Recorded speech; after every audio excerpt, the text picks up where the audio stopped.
عليه توكلت ونويت سنة الاعتكاف.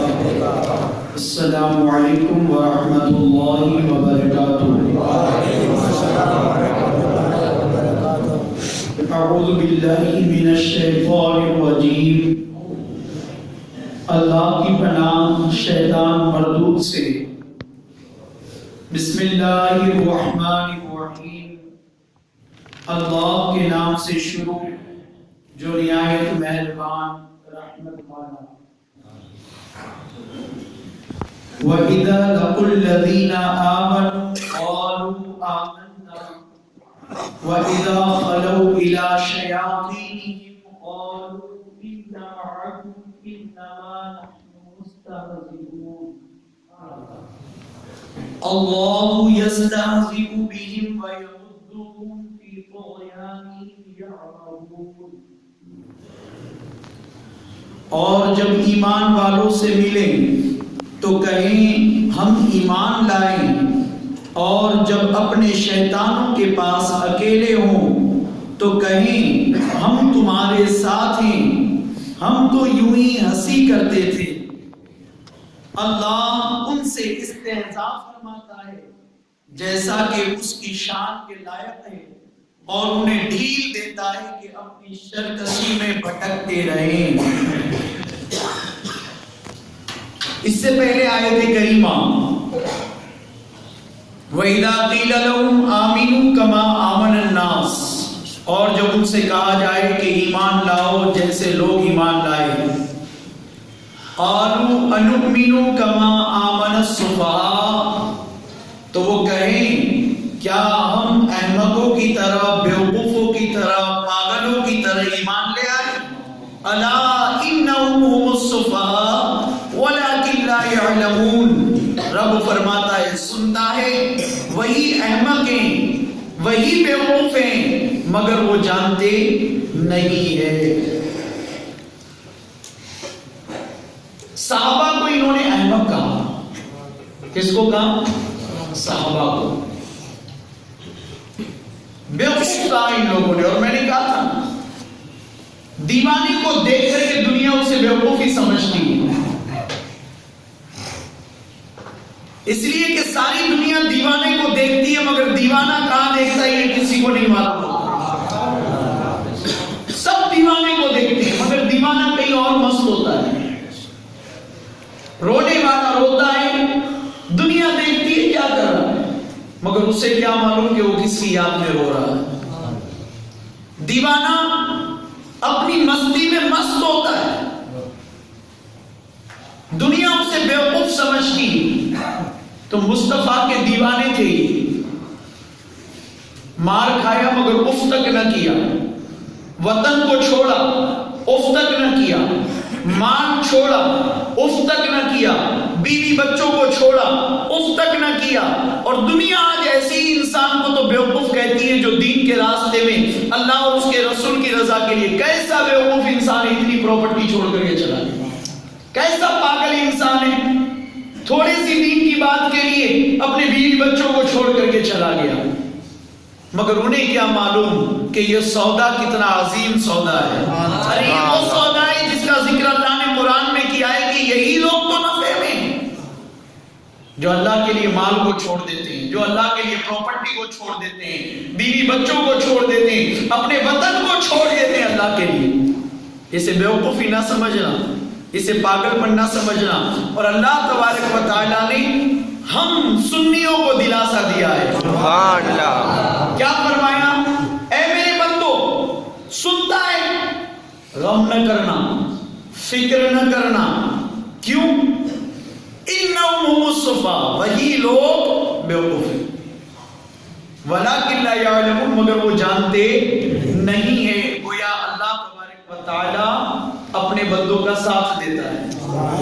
لہذا اگر کوئی تمہیں چھیڑے تو اس کا جواب نہ دو. سرکار فرماتے تمہارا جواب فرشتے دیتے ہیں، تمہارا جواب فرشتے دیتے ہیں. ایک مرتبہ ہوا بھی ایسا، آقا کی بارگاہ میں ایک آیا، سرکار کی گستاخی کر رہا تھا. بھلا یہ عاشقوں سے کب برداشت ہوتا؟ مگر صدیق اکبر پھر بھی خاموش ہے. آقا کچھ نہیں فرما رہے, میرے نبی مسکرا رہے ہیں, تو کیے جا برائی, کیے جا, کوئی فرق نہیں پڑتا, اور کر. وہ کر رہا تھا, مگر عاشق صادق صدیق اکبر کو جلال آیا, اٹھ کر کے اس کا جواب دیا. میرے آقا نے فرمایا صدیق اسے تم نے کیوں جواب دیا؟ جبرائیل کھڑے ہو کے اس کو جواب دے رہے تھے. تم نے جواب دینا شروع کیا تو جبرائیل چلے گئے. لہذا فرمایا گیا اگر کوئی تمہیں گالی دیتا ہے اسے دینے دو, کیونکہ اس کا جواب فرشتے دیتے, مگر جب پلٹ کر آپ گالی دیتے ہو تو فرشتے چلے جاتے ہیں. اسی لیے تو مصطفیٰ جان رحمت صلی اللہ علیہ وسلم امام حسن حسین کشتی کر رہے تھے. سرکار فرمائے حسین حسن کو پکڑو پٹک دو, اے حسن حسین کو پٹک دو, حسن حسین کے اوپر ایسے حملہ کرو, ادھر سے داؤ پیچ لگاؤ. ماں فاطمہ دیکھ رہی تھی, عرض کرتی ہیں بابا جان آپ چھوٹے کو کہہ رہے ہیں کہ بڑے کو پٹک دے, آپ چھوٹے کا ساتھ دے رہے, ہونا تو یہ چاہیے تھا کہ حسین کا ساتھ دیتے, حسن کو چھوڑ دیتے. کہا حسین کا ساتھ جبرائیل دے رہے ہیں.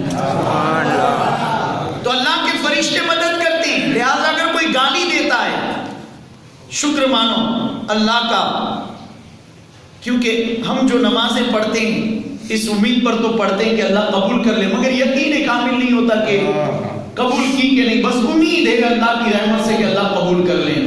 ہم یقین رکھتے ہیں کہ اللہ نے قبول کیا, مگر کوئی گارنٹی نہیں. مگر اگر کوئی گالی دیتا ہے, کوئی اپنی برائی کرتا ہے, غیبت کرتا ہے, تو اس کے پاس مٹھائی بھیجو بزرگوں کی طرح کہ اللہ کا شکر ہے کہ میرے گناہ تو تیری وجہ سے مٹ گئے اور نیکیاں بڑھا دی گئی. ہارون رشید یا محمود غزنوی علیہ رحمہ, ان دونوں میں سے کسی ایک کا واقعہ ہے کہ ان کو آ کر کے خبر دی گئی کہ تمہارا فلاں دشمن مر گیا. تو وہ رونے لگے, رونے کی وجہ پوچھی تو کہا کیوں روتے ہو؟ حضور خوش ہونا چاہیے, بڑا عظیم دشمن تھا. کہا جب تک وہ برائی کرتا تھا میرے نام اعمال میں نیکیاں بڑھتی تھی, اب کوئی برائی نہیں کرے گا تو میری نیکیاں کم ہو گئی, اس لیے رو. تو اگر دنیا میں بیوقوف کہتی ہے تو کہنے دو. اور اللہ تعالیٰ نے قرآن میں اس کا بیان فرمایا کہ سنو سنیو, سنو صحابہ کے طریقے پر چلنے والوں, غم نہ کرنا, اس لیے کہ منافقین کی یہ پرانی عادت ہے, بد زبانی کرنا, اللہ کے ولیوں کی گستاخی کرنا, اللہ کے نبیوں کی گستاخی کرنا, یہ ان کی پرانی عادت ہے. اور اسی عادت کی وجہ سے تو یہ پہچانے جائیں گے, ورنہ کہاں سے پہچانے جائیں گے. تو انہوں نے مسلمانوں کو بیوقوف جانا, لہذا تم غم نہ کرنا, یہ ان کی پرانی عادتیں.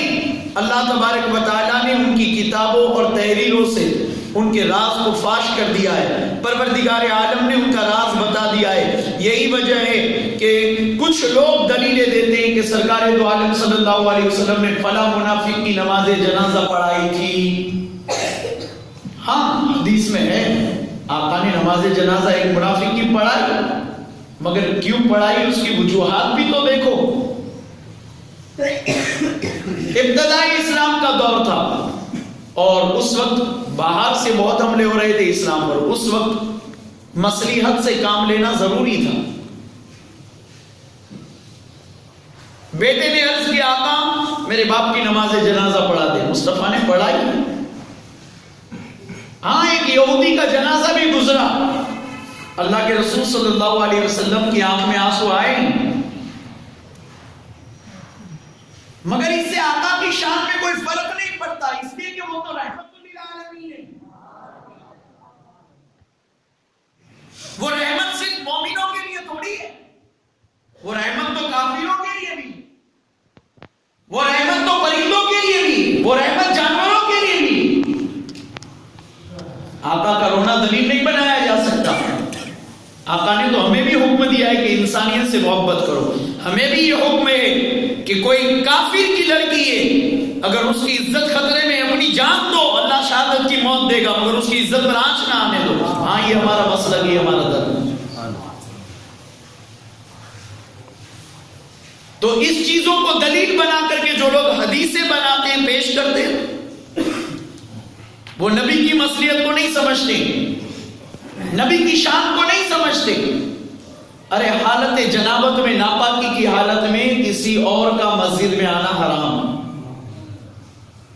اگر آپ کے اوپر غسل فرض ہے آپ مسجد میں نہیں آ سکتے، مسجد میں سوئے تھے، اگر ایک قدم بھی چلنا ہے تو وہیں بیٹھے بیٹھے تیمم کرو اور پھر مسجد کے باہر نکلو. اور اگر غسل فرض ہے تو مسجد میں آنا حالت جنابت میں جائز نہیں، مگر علی کے لیے سرکار چاہے تو شریعت بدل دے. وہ مختار کل کہتے علی تمہارے لیے جنابت کی حالت میں مسجد میں آنا مستحب ہے، تمہارے لیے اجازت ہے، تمہارے لیے جائز ہے. زبان مصطفیٰ کی حکم رب کا ہے، تو مصطفیٰ کی کوئی بات کو تم دلیل نہیں بنا سکتے. ارے یہ تو وہ صحابہ ہیں کہ نماز کی حالت میں اگر ان کے جسم سے خون بھی نکلنے لگتا ہے تو ان کا وضو نہیں ٹوٹتا، تم ان کی برابری کہاں کرو گے؟ ارے جب غوث اعظم کا کوئی ثانی تم آج تک نہیں ڈھونڈ سکے تو مصطفیٰ کا ثانی کہاں سے ڈھونڈو گے؟ لہذا دیوانوں یہ مذاق اڑاتے رہیں یا یہ گستاخیاں کرتے رہیں، یہ ان کی پرانی عادت ہے، ان کی باتوں پر دھیان دینے کی ضرورت نہیں ہے. قرآن نے تسلی دی، ان کے دعوے فرمائیں کہ ان سے کہا جائے گا زمین میں فساد مت کرو تو کہیں گے ہم ہی تو سب سے بڑے صلح والے امن پسند لوگ ہیں، مگر یہ فسادی ہوں گے. اور ابھی دنیا دیکھ رہی ہے، سب کو سمجھ میں آ گیا ہے کہ یہ کون لوگ ہیں جو مزاروں کو توڑ رہے ہیں، جو مسجدوں کو توڑ رہے ہیں، جو چھوٹے چھوٹے بچوں کا قتل عام کر رہے ہیں. کون لوگ ہیں؟ دنیا سمجھ گئی ہے، سب کو پتا چل گیا ہے. اہل سنت والجماعت حق پر ہیں اور امن و سکون اور شانتی اہل سنت والجماعت میں، سب ساری دنیا کو سمجھ میں آ گیا ہے. تو اب اللہ تبارک و تعالیٰ ارشاد فرماتا ہے کہ ان کی ایک نشانی تو یہ ہے کہ زمین میں فساد کریں گے اور اپنے آپ کو بہت بڑا امن پسند کہیں گے. دوسری نشانی یہ ہے کہ وہ لوگوں کے پاس جا کر کے کہیں گے، جب ان سے کہا جائے کہ دوسروں کی طرح ایمان لاؤ تو کہیں گے ہم بیوقوفوں کی طرح ایمان لائے. یہ مزاروں پر جانے والے بیوقوف، یہ نبی کے روزے پر جانے والے بیوقوف، یہ کعبے کے ارد گرد دیوانوں کی طرح چکر لگانے والے لوگ اور حجر اسود کو چومنے والے کیا بیوقوف نظر آتے ہیں تمہیں؟ یہ غوث کے دیوانے، خواجہ کے دیوانے کیا تمہیں بیوقوف نظر آتے ہیں؟ یہ اسی دیوانگی نے تو اویس قرنی کو مرتبہ عطا کیا، اسی دیوانگی نے تو جنید بغدادی کو پہلوان سے ولیوں کا سردار بنایا ہے، اسی دیوانگی نے تو غوث اعظم کی وہی تو دیوانگی تھی کہ جنگلوں میں گھومتے پھرتے تھے، پتے کھاتے تھے، گھاس کھاتے تھے، اپنا خیال نہیں تھا. مصطفیٰ کی یاد میں رات دن لگا دیے تھے، ولیوں کا امام، ولیوں کا سردار بنا دیا. اتنا اونچا مقام اس دیوانگی نے دیا کہ اعلان کر دیا کہ میرا قدم تمام ولیوں کی گردن پر. یہی تو وہ دیوانگی تھی جس کو لے کر بایزید بستامی باہر نکلے، جنگلوں میں گئے، ماں سے کہا خدا کو ڈھونڈنا چاہتا ہوں، رسول اللہ کو چاہتا ہوں. جا بیٹا، نکلتے ہیں، غاروں میں جاتے ہیں، پہاڑوں میں رہتے ہیں، جنگلوں میں رہتے ہیں، پتے کھاتے ہیں، ناخن بڑھ گئے، بال بڑے ہو گئے، ہوش نہیں ہے کیا ہو گیا ہے. مگر ایک دن وہ آیا کہ بایزید بستامی کی اسی دیوانگی نے اعلان کر دیا کہ اگر ایک پل کے لیے، ایک لمحے کے لیے، پلک جھپکنے تک میرے سامنے سے اللہ کے نور کے جلوے غائب ہو جائے تو میں اپنے آپ کو مسلمان ماننے سے انکار کر دوں. ہم تو ایسے مسلمانوں کو مانتے ہیں، یہ ہمیں بیوقوف کہتے ہیں. قبروں پر جاتے ہیں، قبر کی پوجا کرتے ہیں. ارے نادان، تجھے کیا معلوم ہم پوجا کرتے ہیں کہ کیا کرتے ہیں؟ مگر دلیل کے طور پر مجھے یاد نہیں آ رہا پچھلے ہفتے بولا کہ اگر بولا تو پھر ریپیٹ کر دوں، ذہن میں بٹھا لو. مصطفیٰ نے 360 پتھروں کو کعبے سے اکھاڑ کر پھینکا. کتنے معلوم ہے نا؟ کعبے میں کتنے بت تھے؟ 360. آپ بولو اور اس کو یاد کرو اور دلیل دو، دلکے کی چوٹ پر دلیل دو. 360 بتوں کو نکال کر، پتھروں کو نکال کر مصطفیٰ نے توڑا، اسے پھینکا. صحابہ نے اس کو ٹکڑے ٹکڑے کر دیا، مگر ایک پتھر کو مصطفیٰ نے اٹھا کر کے رکھ دیا، کعبے کی دیوار میں چپکا دیا. اور مصطفیٰ نے اس پتھر سے پیار کس طریقے سے کیا؟ اسے چوما، اسے سینے سے لگایا. عمر حج کرنے جاتے کہتے ہیں یہ حجر اسود، ایک کالے پتھر، اسی کعبے میں سے مصطفیٰ نے 360 پتھروں کو اٹھا کر پھینک دیا ہے. مگر سن، میں تجھے اس لیے نہیں چومتا کہ تو جنت کا پتھر ہے، جنت سے خدا نے تجھے بھیجا ہے. نہیں، میں تجھے اس لیے نہیں چومتا کہ تو کعبے کی دیوار میں لگا ہے. بلکہ میں تجھے چومتا ہوں تو اس لیے چومتا ہوں کہ میرے مصطفیٰ نے تجھے چوما ہے. تو مصطفیٰ جس پتھر کو چاہے اٹھا کر پھینک دے اور جس پتھر کو چاہے چوم لے. یہ مصطفیٰ کی مرضی پر ہے. تو جہاں 360 پتھروں کو پھینکا ہے وہاں پر ایک پتھر سے نبی نے محبت کی ہے. تو دنیا میں قبروں تو ہزاروں قبریں ہیں. مصطفیٰ نے مسجد نبوی بناتے وقت کئی قبریں جو وہاں پر تھی فرمایا مصطفیٰ نے اس کو مٹا دو مگر مومنین کی قبر کو باقی رکھا. اور ہر سال ہر جمعرات کو جا کر کے احد کے مقام پر میرے مصطفیٰ اپنے چچا کی قبر کی زیارت کرتے ہیں. تو کچھ قبروں سے محبت کرنے کا حکم ہمارے مصطفیٰ نے ہمیں دیا ہے. اور ہم غوث اعظم اور ان اللہ کے ولیوں کو تو اس لیے مانتے ہیں کہ غوث اعظم کو تو میرے مصطفیٰ نے سینے سے لگایا ہے. میرے مصطفیٰ نے ان کو اپنا لعاب ذہن پلایا ہے. حضرت علی نے ان کو سینے سے لگایا ہے. یہ اللہ والے ہیں. ان سے نبی نے محبت کی, انہوں نے نبی سے محبت کی. اللہ ان سے راضی ہوا, یہ اللہ سے راضی ہوئے. تو ہم ان سے اس لیے محبت کرتے کہ ہم سے راضی ہو جائیں گے تو اللہ ہم سے راضی ہو جائے گا. اس لیے کہ دوست کا دوست دوست ہوتا ہے اور دوست کا دشمن بھی اپنا دشمن ہوتا ہے. دنیا کا رواج ہے. تو یہ اللہ کے دوست ہیں. ہم کو قبر پرستی کہنے والوں پتھروں کی پرستاری کرتے ہیں تب تمہیں نظر نہیں آتا. مقام ابراہیم کون سا خدا ہے؟ ایک پتھر ہی تو ہے جس پر ابراہیم خلیل اللہ کے پیر ہے. مگر وہاں پر نماز پڑھے بغیر حج قبول کرا کے دکھا دو. ارے وہاں کون سا شیطان کھڑا ہے؟ شیطان وہاں کھڑا ہے؟ کوئی نہیں بول سکتا کہ وہاں شیطان ہے. پتھر بنا دیا گیا ہے. 3 شیطان, چھوٹا شیطان, بڑا شیطان. ساری دنیا چپل مارتی ہے اس کو. پتھر مارنے کا حکم ہے, چپل نکال نکال کر کے مارتے ہیں. لوگ زخمی ہو جاتے ہیں, اس کے بغیر حج قبول نہیں ہوتا. وہاں تمہیں نظر نہیں آتا. تو یہی سب دیکھ کر صفا مروہ پر حضرت ہاجرہ دوڑی تھی. کون دوڑا تھا؟ اور ضرورت تھی تو دوڑی تھی, فالتو میں نہیں دوڑی تھی. پانی کی تلاش میں ادھر ادھر بے چینی میں دوڑی تھی. ہم کو کون سے پانی کی تلاش ہے؟ تو ادھر ادھر دوڑنا یہ بھی تو دیوانوں جیسا عمل ہے نا. ہاں, بغیر ضرورت کے یہ پہاڑ پر جانا, وہ پہاڑ پر جانا, ادھر دوڑ لگانا, ادھر دوڑ لگانا, ادھر دوڑنا, یہ 7 چکر لگانا, یہ کیا بات ہے یار؟ یہ بھی تو دیوانوں جیسا عمل ہے. تو اسلام مذہبی دیوانوں کا ہے. اور مصطفیٰ نے پیدا کیے دیوان.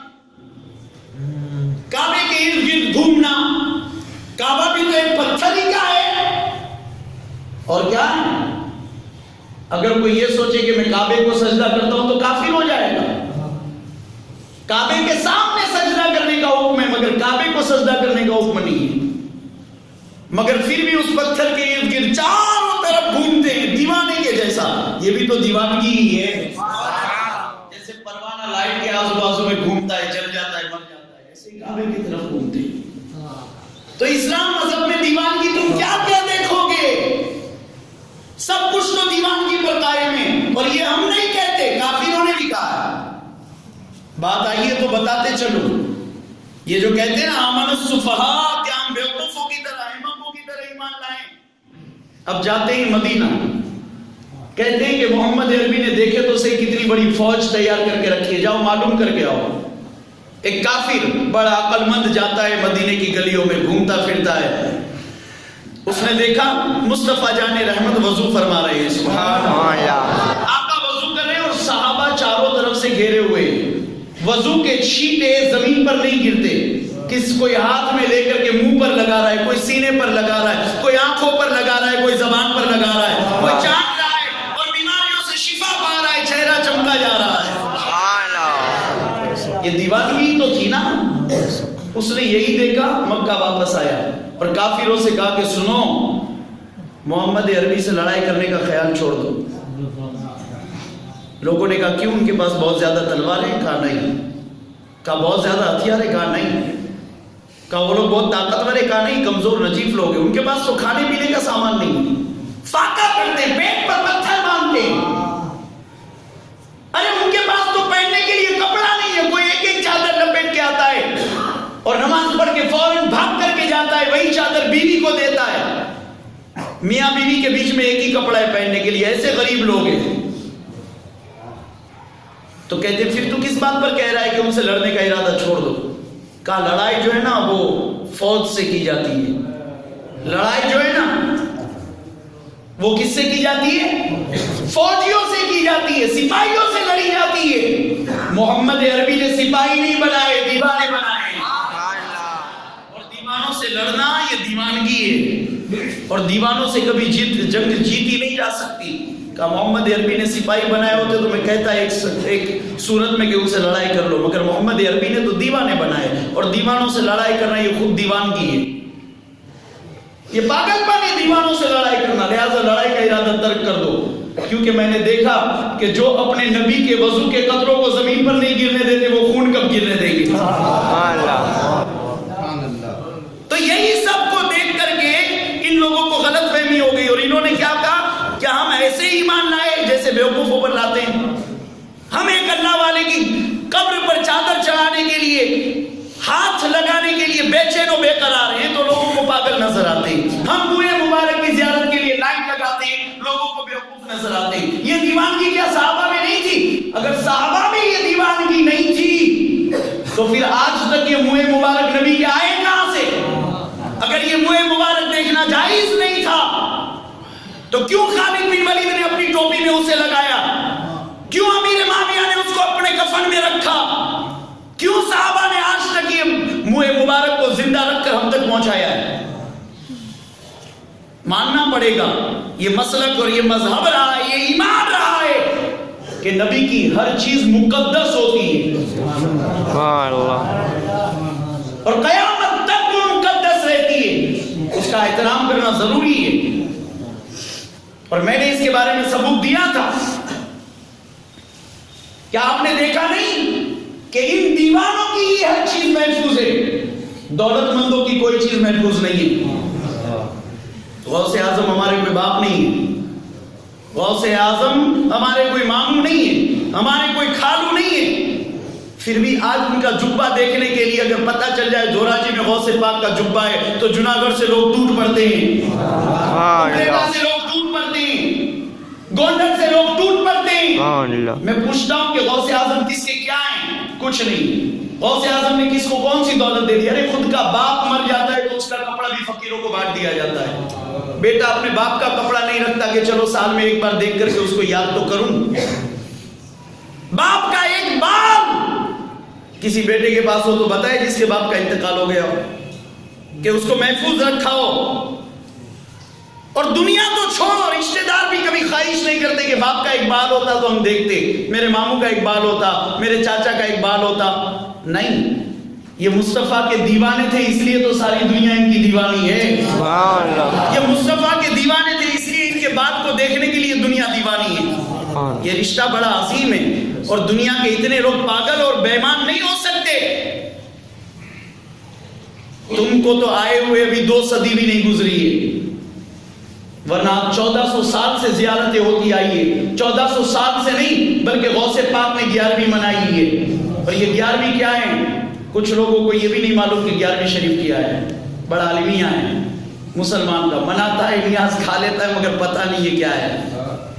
کچھ لوگ کہتے غوث پاک کا عرس ہے، کوئی کہتے غوث پاک پیدا ہوئے تھے. نہیں پیارے، یہ سرکار کا 40واں مبارک ہے. کیا ہے؟ بولو. سرکار کا 40واں مبارک ہے جس کو سرکار غوث اعظم ہر سال ماہ ربیع الاول کی 11 تاریخ کو منایا کرتے تھے. آپ کے وصال مبارک کے بعد آپ کے مریدین نے اس کو جاری رکھا، آہستہ آہستہ یہ 11ویں سے مشہور ہو گیا. غوث پاک کی 11ویں، کیونکہ اس کا رواج غوث پاک نے نکالا. اب جاؤ فتوے لگاؤ غوث پاک. ان کے دور میں تو تم تھے نہیں، آج فتوے لگا دو، ولیوں کے سردار پر فتوے لگاؤ. یہ نہیں ہوگا. تو یہ دیوانے ہیں. تو جو اللہ اور نبی کا دیوانہ ہوتا ہے نا، دنیا اس کے کپڑوں کو دیکھنے کے لیے بھی دیوانی ہوتی ہے، اس کے بالوں کو دیکھنے کے لیے بھی دیوانی ہوتی ہے، اس کے ناخنوں کو دیکھنے کے لیے بھی دیوانی ہوتی ہے، اس کی چپل کو دیکھنے کے لیے بھی دیوانی ہوتی ہے. بادشاہ تو بڑے بڑے آئے، شداد بہت بڑا بادشاہ تھا، نمرود بہت بڑا بادشاہ تھا، قارون بہت بڑا بادشاہ تھا، فرعون بہت بڑا بادشاہ تھا، ارے ہاں مجھے کہنے دو اکبر بھی بہت بڑا بادشاہ تھا، شہنشاہ کے نام سے یاد کیا جاتا تھا، مگر آج اس کے بعد کو دیکھنے والا کوئی نہیں ہے، آج اس کا کوئی کپڑا موجود نہیں ہے، آج اس کی کوئی چپل موجود نہیں ہے، مگر ایک غریب نواز جو بظاہر میلے کچیلے ٹوٹے پھوٹے کپڑے میں آیا تھا مگر نبی کا دیوانہ تھا، دنیا اس کی دیوانی ہے۔ ان کے کپڑوں کو میلا کچیلا نہیں کہا جا سکتا، ان کے کپڑوں کو ٹوٹا پھوٹا نہیں کہا جا سکتا، مگر دنیا نے بظاہر دیکھا تھا، مگر دیوانوں کی حالت ہی یہی ہوتی ہے، کیونکہ انہیں دنیا کی زینت کا ہوش نہیں رہتا، انہیں اپنے کپڑوں کا ہوش نہیں رہتا، بس وہ تو اللہ اس کے رسول کی یاد میں مست ہوتے ہیں، ٹوٹی چٹائی پر بیٹھتے ہیں، مگر جب دو انگلیاں پھیلاتے تو عرش معلیٰ بھی دکھاتے ہیں تو سرا بھی دکھاتے ہیں۔ یہ دیوانوں کو تم کیا جانو، ان کے دیوانے بنو گے تب ان کی دیوانگی تمہیں پتہ چلے گی، اس میں کتنی مٹھاس اور کتنا جذبہ ہے۔ تو اللہ تعالیٰ فرماتا ہے کہ یہ پرانی عادتیں ان لوگوں کی، یہ کہتے ہیں جب ان سے کہا جائے کہ لوگوں کی طرح ایمان لاؤ، دیکھو لوگ آج 1400 سال سے اسی مسلک پر چلے آ رہے ہیں، کیوں فتنہ فساد کرتے ہو؟ تو کہتے ہیں انؤمن کما آمن السفہاء، کہ ہم بیوقوفوں کی طرح ایمان لائے؟ رب نے فرمایا الا، سنتا ہے میرے بندے سن، انہم هم السفہاء، وہی لوگ بیوقوف ہیں مگر وہ جانتے نہیں۔ اب اللہ تعالیٰ نے ایک عظیم چیز بتائی جو آج بھی یہ منافق کرتے ہیں، وَإِذَا لَقُوا الَّذِينَ آمَنُوا قَالُوا آمَنَّا وَإِذَا خَلَوْا إِلَىٰ شَيَاطِينِهِمْ قَالُوا إِنَّا مَعَكُمْ إِنَّمَا نَحْنُ مُسْتَهْزِئُونَ، جب ایمان والوں سے ملے تو کہے ہم ایمان لائے، اور جب اپنے شیطانوں کے پاس، اللہ نے کہا ہے شیطان، گویا نبی کا گستاخ شیطان ہوتا ہے، ولی کا گستاخ شیطان ہوتا ہے، تو یہ آج کل کے جو منافقین ہیں وہ شیطان ہیں، تو کہیں کہ ہم تو تمہارے ساتھ ہیں، ہم تو یوں ہی ان سے ہنسی کرتے ہیں، مذاق کرتے ہیں، یہ ہماری مسجدوں میں نماز پڑھنے آتے ہیں۔ مجھے بات سمجھ میں نہیں آتی، یہ جو اپنے آپ کو غیر مقلد یا وہابی یا دیوبندی کہتے ہیں، وہ سنیوں کو گمراہ سمجھتے ہیں، کیا سمجھتے ہیں؟ گمراہ، یعنی راستے سے بھٹکے ہوئے۔ ایک گمراہ کے پیچھے تمہاری نماز ہوتی کیسے ہے یار؟ ایک گمراہ کے پیچھے، ایک قبروں کے پجاری کے پیچھے تمہاری نماز ہوتی کیسے؟ اور گمراہ کو تو سلام کرنا بھی جائز نہیں ہے، کیا یہ حدیث تم نے نہیں پڑھی؟ ہر سنی کو سلام کرتے ہو، سب کو آ کر کے مصافحہ کر کے دعوت دیتے ہو، آؤ نماز کی طرف، کلمے کی طرف۔ اگر کلمہ اور نماز نہیں پڑھتا ہوتا تو مسلمان کیسا ہوتا؟ کلمے کی تلقین کرنا ہے تو جاؤ کافروں کو کرو، جو پہلے سے بیچارہ کلمہ پڑھا ہوا ہے اس کو تم بولتے ہو کہ کلمے کے نام پر اس کو بہکانے کی کوشش کرتے ہو۔ یہ جب ہماری مسجد میں آئے، میری مسجد میں آنے پر میں نے پابندی لگائی ہے کہ میرے پیچھے نماز وہی پڑھے گا جو مسلک اعلیٰ حضرت پر ہوگا، اور میں نے یہ بھی کہہ دیا کہ مسلک اعلیٰ حضرت کوئی مسلک نہیں ہے، نیا مسلک نہیں ہے، کیونکہ ان لوگوں نے بھی، یہ دیوبندی جو ہوتے ہیں نا، وہ اپنے آپ کو حنفی کہتے ہیں، کیا کہتے ہیں؟ حنفی، مگر ان کے عقائد بڑے خراب ہوتے ہیں، ان کے عقیدے بڑے خراب اور کفریہ ہوتے ہیں، تو اگر سنی بھی اپنے آپ کو حنفی کہے گا، وہ بھی حنفی کہیں گے، تو دونوں میں فرق محسوس کرنا مشکل ہو جائے گا۔ اس لیے اس دور میں علماء کرام نے کہا کہ اپنے آپ کو مسلک اعلیٰ حضرت پر کہو، تاکہ سنیوں میں اور ان دیوبندیوں میں فرق ہو جائے۔ وہابی جو ہوتا ہے وہ کسی امام کو نہیں مانتا، نہ امام اعظم کو مانتا ہے، نہ امام شافعی کو مانتا ہے، نہ امام احمد ابن حنبل کو مانتا ہے، نہ امام مالک کو مانتا ہے۔ ان سے پوچھو کس کو مانتے ہو تو کہتے جو حدیث میں لکھا ہے وہی مانیں گے، جو قرآن میں لکھا ہے وہی مانیں گے۔ میں یہ پوچھتا ہوں حدیث کس نے پہنچائی؟ بخاری شریف کو تم مانتے ہو نا، وہ بخاری شریف کو ماننے والا امام حضرت اسماعیل بخاری خود شافعی ہے یار، خود کسی کی تقلید کرتے ہیں، خود کسی کی پیروی کرتے ہو، تم انہی کی بات مانتے ہو۔ تم کہتے ہو ہم کسی اور کی بات نہیں مانیں گے، ہم حدیث کی بات مانیں گے، مگر جس نے حدیث ہم تک پہنچائی ہے وہ خود کسی امام کی اقتدا کرنے والا، کسی امام کی پیروی کرنے والا ہے، اور تم کہتے ہو کہ کسی امام کو نہیں مانیں گے۔ اور میں پوچھنا چاہتا ہوں، امام بخاری کوئی صحابی ہے؟ امام بخاری تابعی ہے؟ امام بخاری کی بات کو کیوں مانتے ہو؟ ایک مرتبہ میں رائتا و ہولی کر کے وہاں پر میرے بیان میں 30 سے 40% لوگ وہ لوگ بیٹھے رہتے تھے. وہاں مجھے بیان کرنے بلایا جاتا تھا اور چھوٹ تھی، جس کو جو سوال کرنا ہے کرے. ایک نے کھڑے ہو کر کے کہا کہ میں حضرت امام غزالی کی کتاب مکاشفۃ القلوب سے حدیث بیان کر رہا تھا. اس نے کہا یہ حدیث کہاں ہے؟ میں نے کہا مکاشفۃ القلوب میں. تو کہا امام غزالی کو ہم نہیں مانتے. تو میں بولا کس کو مانتے ہو؟ تو کہا امام بخاری کو مانتے. میں بولا امام بخاری کو میں نہیں مانوں گا. تو اس نے بولا ارے تم امام بخاری کو نہیں مانو گے؟ میں بولا نہیں، ابو ہریرہ کو بلا کر کے لاؤ، کیونکہ امام بخاری نے نبی کے زبان سے سنا نہیں ہے. امام بخاری نے بھی کسی سے سن کر کے روایت کی ہے.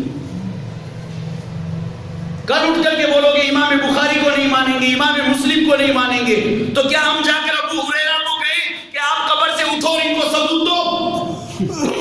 کل اٹھ کر کے کہو گے کہ حضرت ابو ہریرہ یا حضرت عبداللہ ابن عمر یا حضرت عبداللہ ابن زبیر کی بات ہم نہیں مانیں گے، ہم تو نبی کی زبان سے سنیں گے.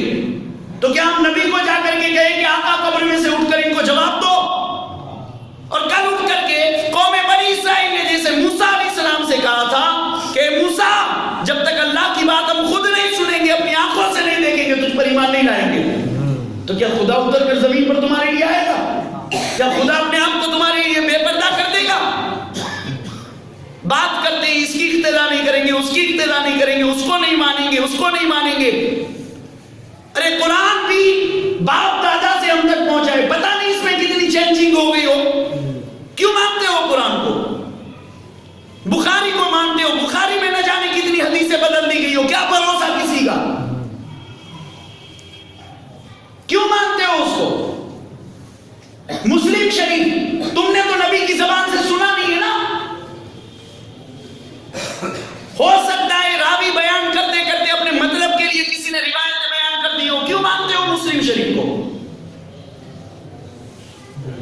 اور تم نے تو برملا کہہ دیا کہ 700 سال پہلے جتنے بھی تھے سب کے سب کافر تھے، کیونکہ سب قبر کے پجاری تھے. اور پھر انہی قبر کی پجاریوں کو تم انہی کی لکھی ہوئی کتابوں کو مانتے ہو. یار مجھے تعجب ہوتا ہے. امام بخاری قبر پر نہیں جاتے تھے، امام مسلم قبر پر نہیں جاتے تھے، ابو داؤد قبر پر نہیں جاتے تھے. سب تو جاتے تھے، سب تو اللہ کے ولیوں کو ماننے والے. کوئی شافعی ہے، کوئی حنبلی ہے، کوئی مالکی ہے، کوئی حنفی ہے. سب نے اماموں کو مانا. اور اب تم ہی آئے ہو کہ ہم ڈائریکٹ رسول کو مانیں گے، سیدھی کودی لگاؤ گے. جاؤ سرکار کی بارگاہ میں ڈائریکٹ سن کر کے پھر اسی پر عمل کرو. ہم ڈائریکٹ قرآن کو ہی مانیں گے. بتاؤ قرآن میں سجدہ کرنے کا طریقہ کہاں ہے؟ 1 انگلی کا لگنا فرض ہے، کہاں قرآن میں لکھا ہے؟ 3 انگلی کا لگنا فرض واجب ہے، کہاں قرآن میں لکھا ہے؟ رکوع میں پیٹھ سیدھی ہونی چاہیے، سر رکوع کے برابر ہونا چاہیے، کہاں قرآن میں لکھا ہے؟ پیشانی زمین پر جمنا چاہیے، کہاں قرآن میں لکھا ہے؟ ہاتھ کی انگلیاں پھیلی ہوئی ہونا چاہیے کہ ملی ہوئی ہونا چاہیے، کہاں قرآن میں لکھا ہے؟ قاعدہ کیسے کرو، کہاں قرآن میں لکھا ہے؟ بتاؤ. اور اپنے آپ کو بول دیا اہل قرآن، ہم صرف قرآن کی بات مانیں گے اور کچھ نہیں مانیں گے.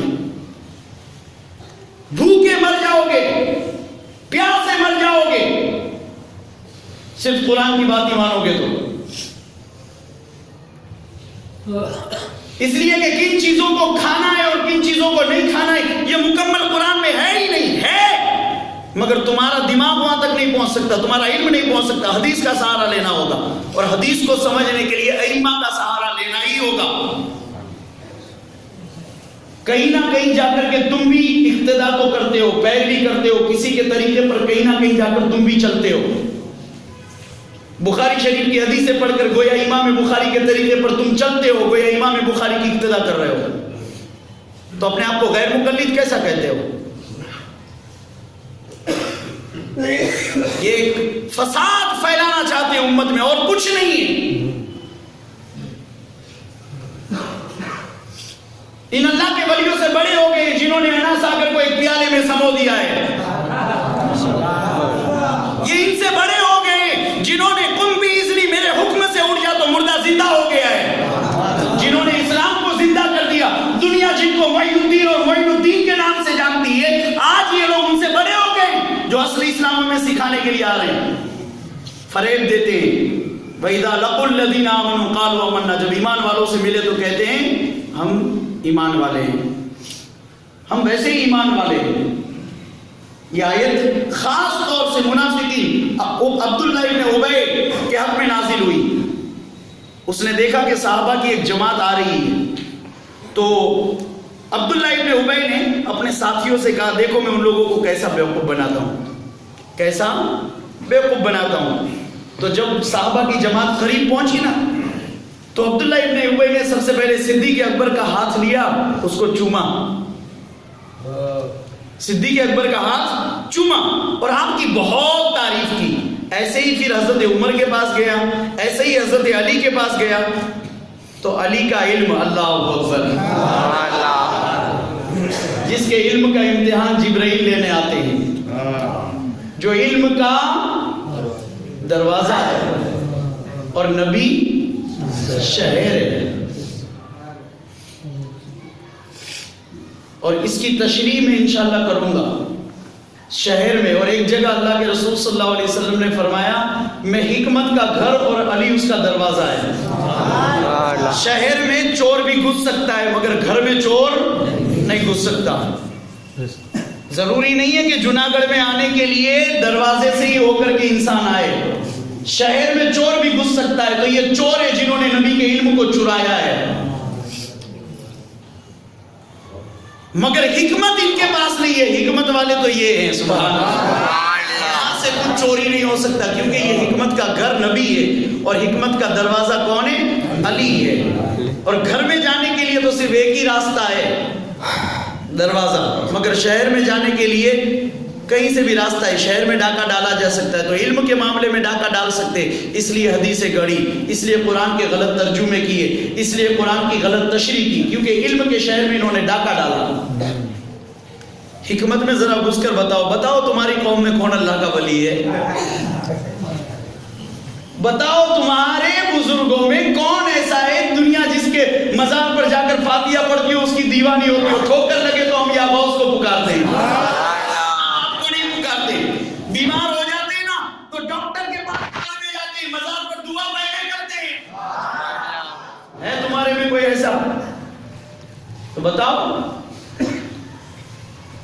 کہ جس کی دیوانی دنیا ہو. نہیں, راستے میں سنی تو ایسا عاشق ہے کہ کہیں اگر اللہ والے کی قبر دکھ جاتی ہے نا تو اپنی گاڑی روک کر وہاں فاتحہ پڑھتا ہے اور پھر آگے بڑھتا ہے. ہمارے میں ایسا کوئی نہیں ملے گا کیونکہ تم نے ڈاکہ ڈالا ہے اور ڈاکو کے پاس کوئی نہیں جاتا.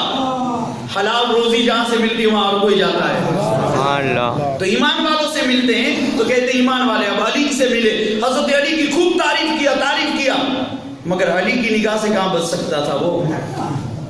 شیر خدا مولا کائنات نے فرمایا اے عبداللہ ابن ابی, خدا سے ڈر اور نفاق سے باز آ جا. یہ فتنہ فساد کیوں پھیلاتا ہے؟ ہمارے پاس آ کر مسلمان بنتا ہے, کافروں کے پاس جا کر کہتا ہے میں تمہارے ساتھ ہوں. کیونکہ منافقت یہ بدترین جرم اور بدترین خلق ہے, لہذا منافقت سے بچ. اس پر وہ کہنے لگا کہ یہ باتیں میں نے نفاق سے نہیں کہی ہے, بخدا. اب قسم بھی کھاتے ہیں اللہ کی, اور جتنی اللہ کی قسم کھائے وہ اتنا بڑا جھوٹا. بخدا آپ کی طرح ہم مومن صادق ہے. اس نے خدا کی قسم کھا کر کے کہا. اب جب یہ لوگ چلے گئے تو وہ اپنے یاروں کے پاس جا کر کے کہنے لگا دیکھا میں نے کیسا بیوقوف بنایا. صدیق کو بیوقوف بنانا ہے, عاشق صادق کو بیوقوف بناتا ہے, عمر فاروق کو بیوقوف بنائے گا تو تیری اتنی اوقات, مولا کائنات کو تو بیوقوف بنائے گا جن کی نگاہوں سے جبرائیل نہیں چھپ سکتے. ہاں تو ان کو بیوقوف بنائے. تو یہ گیا اور کہا دیکھا میں نے کیسے بیوقوف بنایا, ان کے سامنے جا کر ان کا بن گیا, ان کی تعریف کی. تو یہ جو مسجد میں آتے ہیں نا, میری مسجد میں ایک آیا دورا جی کا مین, اس کا نام تو شاکر ہے مگر میں اسے شاکر کہتا ہوں. آیا میرے پاس, میری مسجد میں نماز پڑھنے آیا. اب میں تو پہچانتا نہیں تھا, اس کا منوس چہرہ میں نے دیکھا نہیں تھا, تو مجھے کچھ شک ہوا. تو میں نے بھائی سے پوچھا کہ جماعت کھڑی کروں گا, پہلے اس سے پوچھو کہ کیا تو مسلک اعلیٰ حضرت پر ہے؟ تو اس نے کہا دورا جی میں دوسرے کون ہیں, ہم سب مسلک اعلیٰ حضرت پر ہے. یعنی جہاں پڑھنے والی تھی, جہاں عزت کا خیال تھا, وہاں بول دیا مسلک اعلیٰ حضرت پر, مگر اس کے بعد تاکنے نہیں آیا. تو یہ ایسے لوگ ہوتے ہیں جب بہکانے آئیں گے نا تو بولیں کہ اللہ کے ولیوں کو تو ہم بھی مانتے ہیں، غوث پاک اللہ کے ولی، غریب نواز اللہ کے ولی ہیں، ہم مانتے ہیں، ہم مانتے ہیں. پھر آہستہ آہستہ آہستہ آہستہ جال میں پھنسائیں گے. شکار کو پہلے جو ہے نا انسان لالچی دکھاتا ہے، مچھلی پکڑنے کے لیے اس میں خوراک گینڈو لگاتے ہیں، بیچاری دھوکے سے آتی ہے پھنس جاتی ہے. ایسے ہی شہد دکھائے اور زہر پلائے. اعلیٰ حضرت نے یوں ہی نہیں کہا.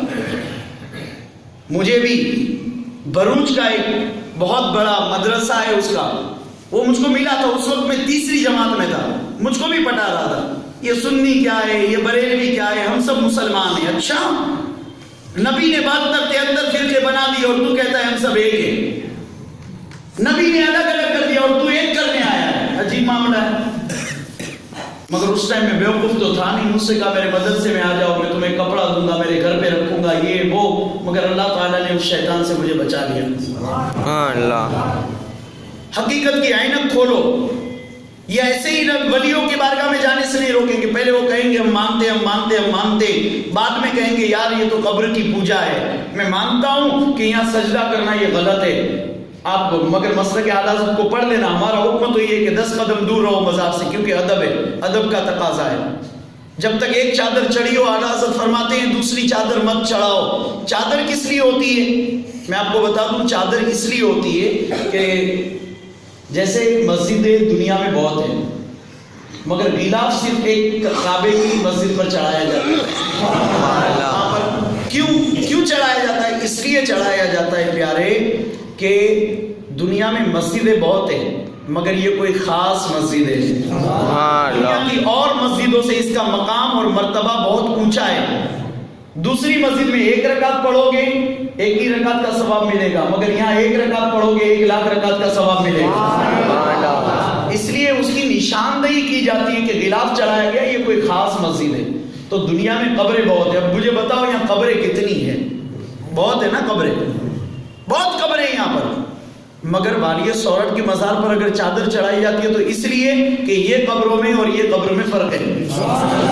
عام لوگ ہیں، عام مومن ہیں، مگر یہ خاص اللہ کا بندہ ہے. وہاں جیسے بھی جاؤ گے چلے گا، مگر یہاں پر آنا تو سانسیں بھی سنبھال کر کے آنا، ہوش سنبھال کر آنا، دل کے خیالات بھی سنبھال کر کے آنا. یہ کسی عام انسان کی قبر نہیں ہے. تو اس کی نشانی کے لیے چادر چڑھائی جاتی ہے. اعلیٰ حضرت کا حکم تو پڑھو. اب لوگ چادر چڑھاتے ہیں عقیدت میں محبت میں، تو اس کو تم سنیت نہ بناؤ، ہم پر الزام مت لگاؤ. مجدد دین و ملت نے فرمایا جب تک ایک چادر پرانی نہ ہو جائے تب تک دوسری چادر چڑھانا جائز نہیں ہے. پھول بھی فرمایا ایک ہی بار دن میں چڑھاؤ، کیونکہ جتنی ضرورت ہے اتنا چڑھاؤ، پھر وہ پھول مرجھا جائیں گے، اس کو پھینک دیا جائے گا. یہ اعلیٰ حضرت کا حکم ہے، یہ سنیت ہے. اگر لوگ عقیدت کی وجہ سے، اور دیوانے عقیدت میں ہی ہوتے ہیں، تو اگر کوئی پھول چڑھاتا ہے بہت زیادہ تو اسے شریعت نہ بنا. اور یہ ناجائز بھی نہیں ہے، حرام تو نہیں ہے نا. اگر کوئی محبت میں کسی پر کوئی نثار کرتا ہے تو یہ جائز ہے. مگر بہتر یہ ہے کہ چادر کی بجائے کسی غریب کے جسم پر کپڑا پہنا ہو. جب تک اس اللہ کے ولی پر کی قبر پر ایک چادر ہے تب تک ان ولی کے نام سے کسی اور کے جسم پر کپڑا پہنا دو، یہ زیادہ بہتر ہے. کیونکہ غوث اعظم نے بھی یہی کام کیا، غریب نواز نے بھی یہی کام کیا ہے. تو اسلام اور سنیت کو سمجھو. ہمارا عشق اپنی جگہ ہے، ہماری محبت اپنی جگہ ہے، مگر ہمارے کچھ اعمال کی وجہ سے جو ہے نا اسلام بدنام ہو رہا ہے. ہم آ کر قبروں پر یقیناً کچھ لوگ تو ایک دم سجدہ کر ڈالتے ہیں. یہ اسلام میں جائز نہیں ہے پیارے. اس میں تھوڑا عشق اپنی جگہ ہے، محبت اپنی جگہ ہے، مگر تھوڑا احتیاط بھی ضروری ہے نا. شریعت بھی تو کوئی چیز ہے، صرف محبت ہی نہیں، شریعت کو بھی ساتھ میں رکھنا ہے. تو یہ جب ایمان والوں سے ملتے ہیں نا وہ کہتے ہیں ہم ان کو بھی مانتے ہیں، ان کو بھی مانتے ہیں، ان کو بھی مانتے ہیں، مگر بعد میں یہ کہتے ہیں. اور جب یہ جاتے ہیں اپنے شیطانوں کے پاس، وَإِذَا خَلَوْا إِلَىٰ شَيَاطِينِهِمْ، جب اپنے شیطانوں کے پاس جاتے ہیں، اکیلے میں ہوتے ہیں تو خوب ہنستے ہیں کہ آج فلاں سنی کو بیوقوف بنایا، اس کو درگاہ سے دور کیا، اس کو مزار سے دور کیا. آج میں نے کہا کہ میں بھی غوث پاک کو مانتا ہوں، میں نے کہا میں بھی غریب نواز کو مانتا ہوں. ایسا ایسا پھنس جائے گا نا، اس کو بولیں گے ارے یہ تو مر گئے ہیں، ان کے پاس جانے سے معاذ اللہ کیا فائدہ.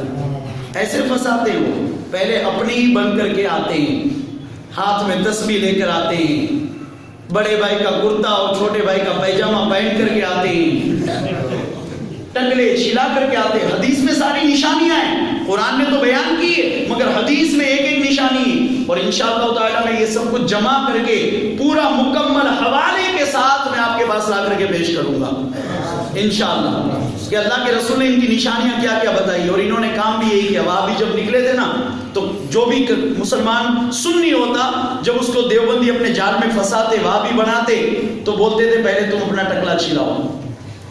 کیا کرو؟ ٹکلا چھلاؤ. اور اللہ کے رسول نے فرمایا وہ بالوں کو چھلوائیں گے، یہاں تک کہ کتنے لوگوں کی داڑھی عورتوں کو بھی معاف نہیں کرتا تھا. محمد ابن عبد الوہاب جو سب سے پہلا نجدی ہے وہ عورتوں کے بھی ٹکلے کرواتا تھا. اور اللہ کے رسول نے حدیث میں یہ نشانی بتائی ہے. تو مسلمانوں میرے پیاروں ذرا یہ سوچو کہ صحابہ کے دور سے کون سا طریقہ آج آیا رہا ہے اور یہ نئے نئے فرقے پیدا ہو رہے ہیں. ان کے عقائد تو ذرا دیکھو. خالی اپنے آپ کو ان کا تھوڑی سی عبادت دیکھ کر وہ تو سرکار کا فرمان ہے کہ ان کی عبادت کے سامنے تم اپنے آپ کو کچھ نہیں سمجھو گی. جال میں نہ پھنسو. شیطان نے بھی بہت عبادتیں کی ہیں مگر ایک گستاخی کی وجہ سے وہ بے ایمان ہو گیا تو اس سے بچنا ہے. بچیں گے انشاءاللہ. نبیوں کا دامن کبھی بھی ہاتھ سے نہ چھوٹے. جس دن ہاتھ سے چھوٹے گا اس دن صراط مستقیم سے بیٹھ جاؤ، اس دن جنت کا راستہ بھول جاؤ گے. ہماری ایمان کی حفاظت یہیں سے ہوتی ہے، لہذا اس کو لازم پکڑ کر کے رکھنا. اب ایک ضروری اعلان سماعت فرمائیں کہ اشرف بھائی کے لیے الحمدللہ ہر ہفتے دعا ہو رہی ہے. اللہ تعالیٰ ان کو شفا بھی عطا فرمانا. مزید دعائیں کہ اللہ تعالیٰ اپنے حبیب کے صدقے حضور والی سورج علی رحمٰ کے صدقے ان کو شفا عطا فرمائیں. اور اس کے علاوہ بابو بھائی کے لیے بھی دعا کریں، اللہ تعالیٰ ان کو بھی شفا عطا فرمائیں. اور ایک ضروری اعلان، سنی دعوت اسلامی کا سنی اجتماع 19واں سالانہ سنی اجتماع جس میں غوث پاک کے شہزادے بھی آنے والے ہیں، سنی دعوت اسلامی بھی آنے والے ہیں، بلبل باغ مدینہ اور قاری ریاض الدین صاحب بھی آنے والے ہیں. میں آپ کو دعوت دیتا ہوں کہ صبح سے انشاءاللہ 10 بجے سے آپ وہاں پہنچیں گے اور دین کے کام میں ہماری مدد کریں گے انشاءاللہ. تو 3 بجے سے وہ اجتماع شروع ہوگا. آپ کے دوپہر کے کھانے کا انتظام انشاءاللہ ہم لوگ کریں گے. آپ کی مہمان نوازی کا موقع ہمیں بھی دے. آپ دین کے کام کے لیے آگے آئیں. ایک دن ہی تو آپ سے مانگا جا رہا ہے تو انشاءاللہ تعالیٰ 3 بجے سے پہلے ہی ہم دورہ جی کی سرزمین پر آ جائیں گے. نیت کر لیں، اللہ تعالیٰ ثواب عطا فرمائے گا. اور میں وہاں کے پوسٹر لے کر کے آیا ہوں. سوچا تھا اکیلا جناگڑھ میں لگاؤں گا مگر میں آپ کو جذبہ دلانے کے لیے اور اظہار نعمت کے لیے عرض کر رہا ہوں کہ میں نے کم و بیش 25 گاؤں میں تنے تنہا جا کر کے بینر اپنے ہاتھوں سے لگائے اور سب کو دعوت دی. تو آپ کے اندر بھی یہ دین کا جذبہ میں دیکھنا چاہتا ہوں. باطل کے سامنے ہمیں ڈٹ کر کھڑے ہونا ہے، اسلام کا بول بالا کرنا ہے. لہٰذا آپ ایک ایک پوسٹر لے جا کے اپنے اپنے علاقے میں، صرف جناگڑھ میں آپ کو لگانا ہے، اپنے اپنے علاقے میں اچھی جگہ دیکھ کر کے اس کو لگانا ہے، جا کر کے گھر پہ رکھ نہیں دینا ہے. اپنے ہاتھ سے لگاؤ. ایک بھی انسان پڑھ کر کے آئے گا اگر اس کی زندگی بدل گئی قیامت تک آپ کو ثواب ملے گا. ایک ایک پوسٹر ضرور حاصل کریں اور اس کو اپنے ہاتھوں سے جناگڑھ میں لگائیں اور فردن ایک ایک کو دعوت دیں اس اجتماع کی اور ضرور آنے کی کوشش کریں. اللہ تبارک و تعالی کہ پیارے رسول صلی اللہ علیہ وسلم نے فرمایا پوری رات نماز پڑھنے سے ایک لمحہ علم حاصل کرنا بہتر ہے. چند گھنٹے علم حاصل کر لو گے، یہاں سے الحمدللہ پڑھ کر کے دوراجی تک چلو گے، انشاءاللہ تعالی ہر ایک قدم پر 1 سال کی عبادت کا ثواب. اور اگر آپ کی دعوت سے ایک شخص بھی آ گیا تو ایک انسان پر 100 سال کی عبادت کا ثواب ہے. لہذا آپ دین کی دعوت کو پھیلائیں، خوب سے خوب ترام کریں، اپنے اپنے علاقے میں بینر لگائیں، لوگوں کو فردن دعوت دیں اور خود بھی آنے کی کوشش کریں. اللہ رب العزت کی بارگاہ میں دعا ہے مولا تعالیٰ کہنے سننے سے زیادہ عمل کی توفیق عطا فرمائے. استغفر اللہ ربی و اتوب الیہ. لا الہ الا اللہ محمد رسول اللہ صلی اللہ علیہ وسلم.